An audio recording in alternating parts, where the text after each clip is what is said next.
Hello, this is Mike Van Meter, and welcome to the Recovery is Possible podcast. And I want to thank you for joining me. You can reach us at our Facebook site, which is also called Recovery is Possible, or our website, which is vanmeterwellnesssolutions.com. And this podcast exists to educate the public about addiction, remove the stigma associated with addiction, and offer help and support to those suffering from addiction. And today, we're going to be talking about some questions that I got from listeners. And always remember that if you have any questions about addiction, recovery, treatment, or whatever your situation may be, reach out to me. Again, go out to our Facebook site or reach out to me at vanmeterwellnesssolutions.com, and I'd be happy to have your questions answered for you here on this particular show. The show does exist for you in order to help you with addiction issues, whether you're suffering from addiction or somebody that you know or work with or work for, or they have you are working for has addiction issues as well. So whatever the case may be, we're going to be talking about those particular issues. And so let's just get right to it. So the question came from a listener, and the question was, getting close to the heart of getting sober. And one of the questions was this: when was your turning point to finally get sober? To be willing to do whatever it takes? What was happening to cause that moment of clarity? Now, I genuinely believe that you have to want to get sober. If you don't want to get sober, there's really not a whole lot anybody can do to get you sober. I mean, you have to want it. You really want to. And so the question here was, when was your turning point to finally get sober? And when were you willing to do whatever it took? And for me, it was just a number of relapses. It was just the progression of addiction. It just got to the point to where if I had any doubts in my mind about addiction being a disease of the body and the mind, and that's important, it's a disease of the body and the mind, meaning that it gets worse and worse and worse, and it never gets better. And it gets to the point to where your brain starts telling your body that you don't have it. Your brain tells you that you don't actually have the addiction, and it gets worse and worse over a period of time. And what I mean by that is that you have to understand that if I was to graph this out, if I was to graph addiction out, it gets worse over a period of time and never better. And ironically, we know this, that if you stop using drugs or alcohol at a certain point, and then you pick up later, this is after a period of sobriety, that ultimately you will end up using where you would have been, not where you were. And hopefully that makes sense. You'll end up using where you would have been, not where you left off. So that's why heroin addicts or people that use opiates end up dying rather quickly, because the trajectory, that curve of the progression is very, very steep. With alcohol, it's not quite as steep a curve, but if you ever meet anybody that has relapsed from alcohol after a period of abstinence, it was worse than even when they left off in the first place. And so for me, it got to the point to where after a number of relapses, after treatment, I was starting to have those suicidal thoughts. That's really what it came down to. And even I knew at that point that was not sustainable, that at a certain point I had to get well. And that was my bottom. That was when I was willing to listen to people that knew what they were talking about, and people that had attained some sort of sobriety. Because one of the things that I did, and I notice now after nearly a decade of sobriety, when I work with people that are trying to get sober, it's funny, they want advice, they're looking for advice, but they'll take advice from anybody other than those that have gotten sober. And I have always found that an interesting phenomenon, and I'm not laughing about it because it's funny in any way, shape, or form. I'm laughing at it because that's exactly the way that I was. I was looking for all the answers except in the right places, and that was from the people that knew what they were talking about. And the answer to addiction is abstinence. Okay, you don't moderate addiction. You don't play with addiction. if you have gotten to the point where your drinking or drugging has destroyed all of your relationships, your jobs, your hopes, your future, you should stay away from it like it was a hot stove, like it was a flame in a fire. You should just stay away from whatever substance it is that brought you to that place. And for me, that was alcohol. And I got to the point to where I was on the precipice. I was on that edge of realizing that if I went any further, I was going to lose it all. And for me, that's what it meant. Now, you don't have to get to that point. You can have a high bottom. You can get off of this elevator on any floor if you want to look at it that way. You don't have to ride it all the way to the bottom. You can get off it at any point and get your life back on track. But for me, that's what it was. I knew that I was suicidal, and I knew that I was on the verge of losing everything and everyone that I cared about. And then and only then was I willing to do what it took to get well. And for me, that went going to an addiction specialist. Now, notice that I did say that. An addiction specialist, somebody that this is what they do. They don't study anything else but addiction. Okay, so I teamed up with somebody like that. Then I started going to 12-step meetings, and I listened and practiced and actually did what they suggested that I do at 12-step meetings. I read the literature.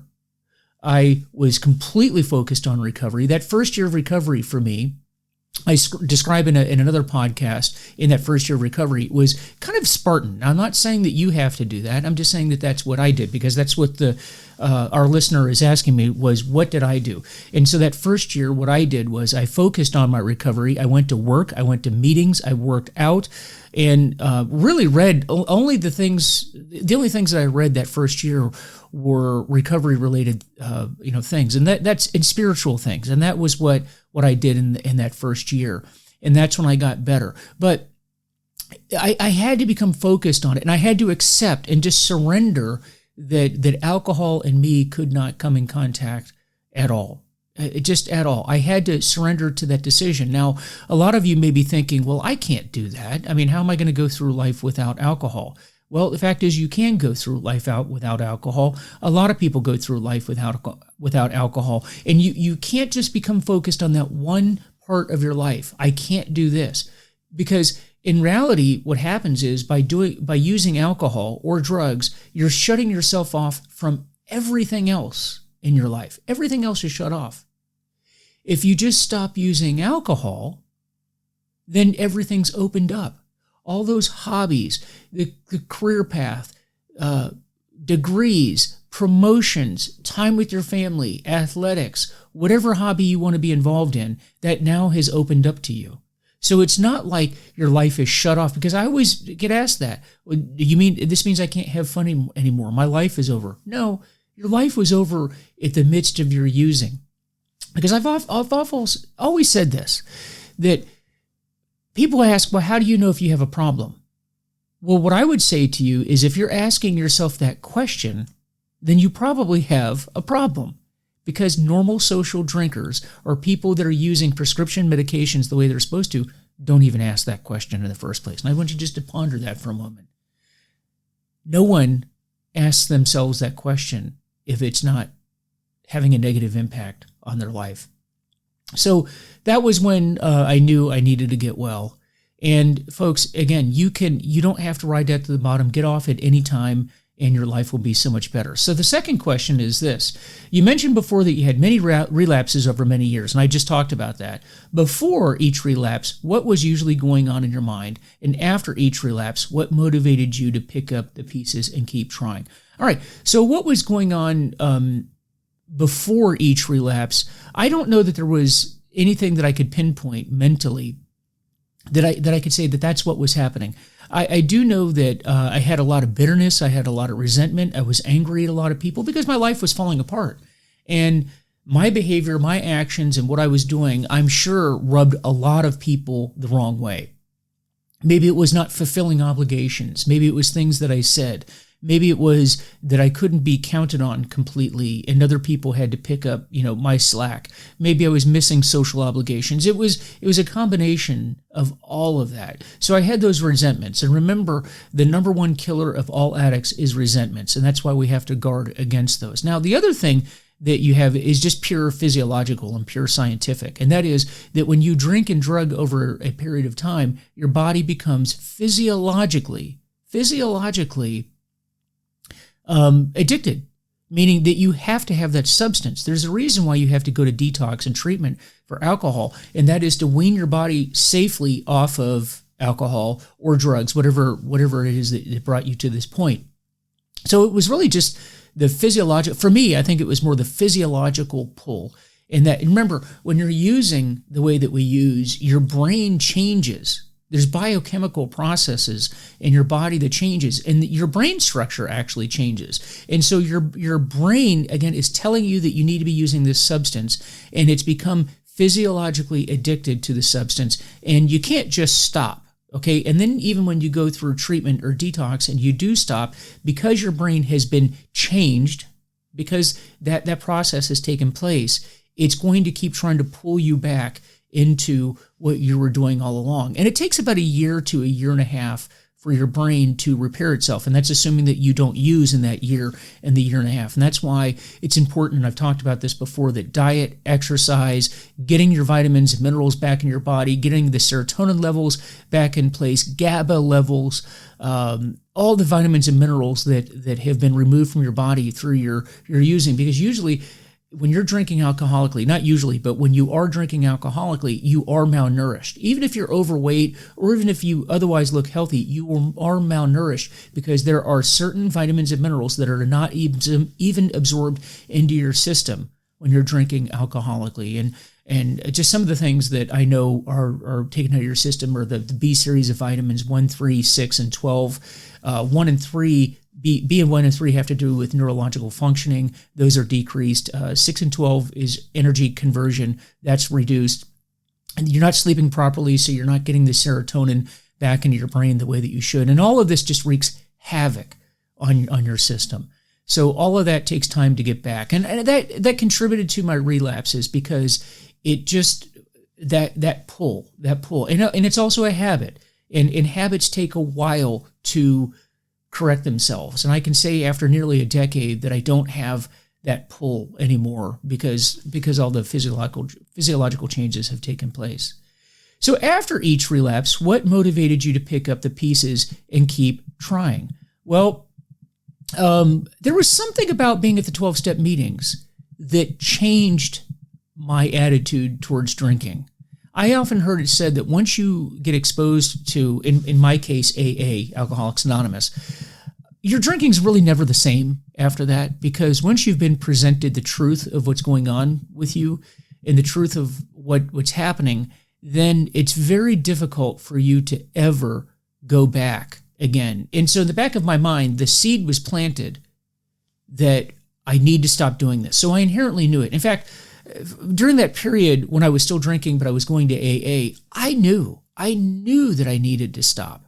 I just couldn't. Looking back on it, I just couldn't. I wasn't ready. That goes back to the first part of this podcast where I had to be ready and willing and able to listen and surrender. And I just wasn't at that point. But I went to enough meetings where I found the right people for me, the right combination of people that I liked, I enjoyed being around. And that's what I recommend for you. I recommend that you find the people that you just match with, because that's where I developed my friend group. I enjoyed the people. I liked seeing them. I liked the conversations. I thought these were some of the funniest people that I'd ever seen. And frankly, in some cases, some of the smartest people I'd ever met. And it was the friendships, frankly, that kept me coming back. And there was a phrase that I kept hearing over and over and over. Keep coming back. Keep coming back. You're in the right place. And it felt welcoming to me. And that's why I kept going back. So the third part of this person's question is, I've heard you say that the obsessive-compulsive thoughts to drink last around 15 to 20 minutes. What actions worked for you to prevent yourself from picking up that first drink? This is true, and I call it riding the wave. So when you get to a period of abstinence, and certainly your first month, maybe your first year, and then on occasion after that first year, you may get urges to drink. Because people ask me even now, do you still have urges to drink?